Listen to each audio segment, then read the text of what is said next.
Hi நண்பர்களே, நலம் 360 சேனலுக்கு உங்கள் அன்போடு வரவேற்கிறேன். இன்றைக்கி நம்ம வீடியோவில் எதை பற்றி பேச போகிறோன்னா, நம்மளோட அன்றாட உணவில் இடம் பிடிக்கிற ஒரு எளிய ஆனால் அதிசயமான உணவுப் பொருள் பற்றி தான் பேச போகிறோம். அதுதாங்க தயிர். தமிழர்களோட பாரம்பரிய உணவு முறையில் தயிர் உணவை முடிக்கும் ஒரு ஆரோக்கியம் தரும் பானமாக கருதப்படுது. உலகம் முழுசுலேயும் கோடிக்கணக்கான மக்களால் விரும்பி சாப்பிட்றப்படுற பால் சார்ந்த பொருள்னால் அது தயிர் தான். தயிர் அதோட தனித்துவமான சுவைக்காக, ஆரோக்கியமான நன்மைக்காகவும் பல நூற்றாண்டுகளாக உணவுலையும் மருத்துவத்திலையும் பயன்படுத்தப்பட்டு வருது. இந்த தயிரானது அத்தியாவசிய ஊட்டச்சத்துக்கள் மற்றும் உயிர் உள்ள பாக்டீரியாக்களால் நிறைஞ்சிருக்கு. இது உங்களோட ஆரோக்கியத்தில் பல அதிசயங்களை செய்யக்கூடிய செரிமானத்திற்கான அதோட நன்மைகள் மிகவும் பிரபலமானதாக இருக்குது. தினசரி தயிர் சாப்பிட்றதால நீரிழிவு போன்ற பல்வேறு நோய்களை நம்மளால் தடுக்க முடியும் அப்படின்னு சமீபத்திய ஆய்வில் தெரிவிச்சிருக்காங்க.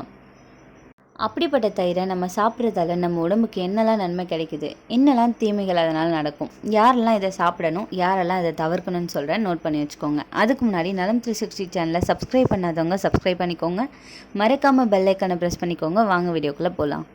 இந்த தயிரை நம்ம அடிக்கடி சாப்பிட்றதால நம்மளோட உடம்புல நோய் எதிர்ப்பு சக்தியை அதிகரிக்கும். அது மட்டும் இல்லாமல் தொற்று நோய்களை எதிர்த்து போராட உதவும் ஊட்டச்சத்துக்களும் இதில் நிறையவே இருக்குது.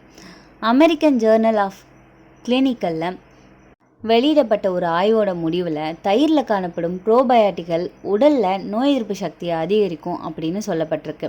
இதனால் ஜலதோஷம் மற்றும் காய்ச்சல் போன்ற தொற்று நோய்கள் அபாயத்தை இது குறைக்குதாமா. வியன்னா பல்கலைக்கழகம் நடத்திய ஆய்வில் தயிர் போன்ற ப்ரோபயோட்டிக் நிறைந்த உணவுகளை உட்கொள்வதால் உடலில் ஆன்டிபாடிகள் உற்பத்தியை அதிகரிக்கும். மேலும் தீங்கு விளைவிக்கும் நோய் கிருமிகளை தடுக்கும், நோய் எதிர்ப்பு மண்டலத்தின் திறனை வலுப்படுத்தும்னு சொல்கிறாங்க.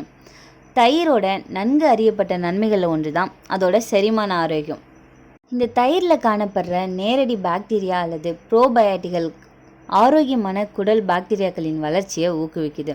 இது செரிமானத்திற்கு உதவுது. அது மட்டும் இல்லாமல் வீக்கம், மலச்சிக்கல் மற்றும் வயிற்றுப்போக்கு போன்ற செரிமான பிரச்சனைகளை தடுக்க உதவுது. ஜேர்னல் ஆஃப் நியூட்ரிஷனில் வெளியிடப்பட்ட ஆய்வில் தயிரை தினமும் சாப்பிட்றதால எரிச்சல் கொண்ட குடல் நோய்க்குறி மற்றும் அழற்சி குடல் நோய் அறிகுறிகளை போக்க உதவும் அப்படின்னு கண்டறியப்பட்டிருக்கு. தயிரில் உள்ள ப்ரோபயோட்டிக்குகள் குடலில் உள்ள வீக்கத்தை குறைச்சி ஒட்டுமொத்த செரிமான ஆரோக்கியத்தை மேம்படுத்தவும் உதவுவதாக ஆய்வில் தெரிவிக்கிறது. நம்மளோட உடம்புல உயர் இரத்த அழுத்தம், இதய நோய் மற்றும் பக்கவாதத்துக்கான ஒரு குறிப்பிடத்தக்க ஆபத்து காரணின்னு சொல்லலாம். அப்படி இருந்தாலும் உங்களோட தினசரி வாழ்க்கையில் தயிரை சேர்க்கறதன் மூலம் உங்கள் இரத்த அழுத்தத்தை குறைக்கவும் இதய நோய்கள் அபாயத்தை குறைக்கவும் முடியும்னு சொன்னால் நம்புவீங்களா? ஆமாங்க. அமெரிக்கன் ஜேர்னல் ஆஃப் ஹைப்பர் டென்ஷனில் வெளியிடப்பட்ட ஒரு ஆய்வில் தினசரி அடிப்படையில் தயிர் சாப்பிட்ற பெரியவங்களுக்கு குறைந்த இரத்த அழுத்தம் இருப்பதாக கண்டறியப்பட்டிருக்கு. தயிரில் பயோ ஆக்டிவ் பெப்டைடுகள் இருப்பதால் இந்த விளைவு ஏற்படுவதாக ஆராய்ச்சியாளர்கள் கூறுறாங்க. அவை உயர் இரத்த அழுத்த எதிர்ப்பு பண்புகளை கொண்டிருக்கிறதுன்னு நிரூபிக்கப்பட்டிருக்கு. ஆஸ்டியோபோரோசிஸ் தடுக்க உதவுது. ஆஸ்டியோபோரோசிஸ் அப்படிங்கிறது பலவீனமான எலும்புகள் மற்றும் எலும்பு முறிவுகளை ஏற்படுத்தும் ஒரு ஆபத்தான நிலைன்னு சொல்லலாம். அதிர்ஷ்டவசமாக தயிரை தவறாமல் சாப்பிட்றவங்க உங்கள் எலும்புகளை வலுப்படுத்தவும் ஆஸ்டியோபோரோசிஸ் அபாயத்தை குறைக்கவும் உதவியாக இருக்கும்னு தெரிஞ்சு வச்சுக்கோங்க. இன்டர்நேஷ்னல் ஜேர்னல் ஆஃப் ப்ரிவென்டிவ் மெடிசினில் வெளியிடப்பட்டுள்ள ஆய்வறிக்கையில் தயிரில் காணப்படும் கால்சியம் மற்றும் வைட்டமின் டி எலும்புகளோட ஆரோக்கியத்தை பாதுகாக்கிறதுக்கும் ஆஸ்டியோபோரோசிஸை தடுக்கிறதுக்கும் அவசியமான ஒன்றுன்னு கூறப்படுது. தயிரில் உள்ள ப்ரோபயோட்டிக்குகள் கால்சியம் உறிஞ்சலை மேம்படுத்தி எலும்பு ஆரோக்கியத்திற்கு மேலும் பயனளிக்குது. பெருங்குடல் புற்றுநோய் அபாயத்தை இது குறைக்குது. பெருங்குடல் புற்றுநோய் உலகளவில் மிகவும் பொதுவான வகை புற்றுநோய்களில் ஒன்றாகும். ஆனால் தொடர்ந்து இந்த தயிரை சாப்பிட்றதால இந்த ஆபத்தை நம்மளால் குறைக்க முடியும். தயிரில் உள்ள ப்ரோபயோட்டிக்குகள் குடல் பாக்டீரியாவின் ஆரோக்கியமான சமநிலையை பராமரிக்கவும், பெருங்குடலில் ஏற்படும் வீக்கத்தை குறைக்கவும், பெருங்குடல் புற்றுநோயின் அபாயத்தை குறைக்கவும் இது உதவியாக இருக்குதுன்னு சொல்கிறாங்க. இந்த நியூஸ் ஐரோப்பிய புற்றுநோய் தடுப்பு இதழில் வெளியிடப்பட்டிருக்கு. தயிரோட ரொம்ப முக்கியமான ஆரோக்கிய நன்மைகளில் ஒன்று தான் நீரிழிவு நோயை கட்டுப்படுத்த உதவுகிறது. நீரிழிவு அப்படிங்கிறது உயர் இரத்த சர்க்கரை அளவுகளால் வகைப்படுத்தப்படும் ஒரு நாள்பட்ட ஆரோக்கிய நிலையாகும். மேலும் இரத்த சர்க்கரை அளவை கட்டுப்படுத்துறதுல தயிர் ஒரு பங்கை கொண்டிருக்கக்கூடும் அப்படின்னு ஆராய்ச்சி கூறுது. ஜேர்னல் ஆஃப் நியூட்ரிஷனில் வெளியிடப்பட்ட ஒரு ஆய்வில் தயிரை தொடர்ச்சியாக சாப்பிட்றதால இன்சுலின் உணர்திறனை மேம்படுத்துது மற்றும் டைப் 2 நீரிழிவு அபாயத்தை குறைக்குது அப்படின்னு கண்டறியப்பட்டுள்ளது. தயிரில் உள்ள ப்ரோபயோட்டிக்குகள் குளுக்கோஸ் வளர்சிதை மாற்றத்தை கட்டுப்படுத்த உதவியாக இருக்குது. இது சிறந்த இரத்த சர்க்கரை கட்டுப்பாட்டிற்கு வழிவகுக்கும் அப்படின்றத ஆராய்ச்சியாளர்கள் கணித்திருக்காங்க. இன்டர்நேஷ்னல் ஜேர்னல் ஆஃப் ஒபிசிட்டியில் வெளியிடப்பட்ட மற்றொரு ஆய்வில் தயிரை தினசரி உணவின் ஒரு பகுதியாக உட்கொள்வதால் டைப் 2 நீரிழிவு நோய் வருவதற்கான ஆபத்து குறைவாக இருப்பதாக கண்டறியப்பட்டிருக்கு. தயிரில் இருக்கிற ப்ரோபயோட்டிக் பாக்டீரியாக்களால் குடல் ஆரோக்கியத்தை பாதுகாக்க முடியும். வயிற்றுப்போக்கு, மலச்சிக்கல் போன்ற பிரச்சனைகளை குறைக்குது. உணவை விரைவில் செரிமானமாக இது உதவியாக இருக்குது. எலும்பு மற்றும் பற்களுக்கு இது வலிமை தருது. தயிரில் கால்சியம், பாஸ்பரஸ், வைட்டமின் டி அதிகம் இருக்கிறதால குழந்தைகளுக்கு எலும்பு வளர்ச்சி, முதியோர்களுக்கு எலும்பு பலவீனத்தை தடுக்கும், பற்களை வலிமையாக்கும். கோடை காலத்தில் உடல் சூட்டை குறைச்சி குளிர்ச்சியை தருது. சோறு மற்றும் உடல் சுட்டரிக்கும் பிரச்சனைகளுக்கு நல்ல மருந்துன்னு கூட இதை சொல்லலாம். உடல் வெப்பத்தை குறைக்குது.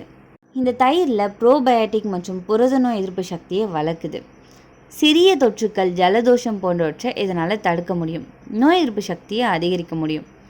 கொழுப்பு குறைந்த தயிர் சாப்பிட்டா வயிறு நிறைந்த உணர்வு வரும். தேவையற்ற உண்ணும் பழக்கத்தை குறைச்சி உடல் எடையை கட்டுப்பாட்டில் வச்சுருக்க முடியும். ஸோ உடல் எடை குறைக்க விரும்புகிறவங்க இந்த தயிரை கன்ஃபார்ம் சாப்பிட்லாம்.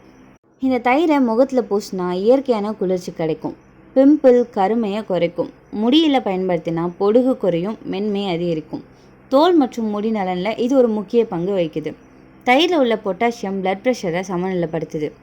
இதய நோய்களுக்கு தடுப்பு மருந்தாக இது கருதப்படுது. இரத்த அழுத்தம் கட்டுப்பாட்டில் இருக்கும். இதில் கவனிக்க வேண்டிய விஷயம் என்னென்னா, இதை நம்ம இரவில் சாப்பிடக்கூடாது.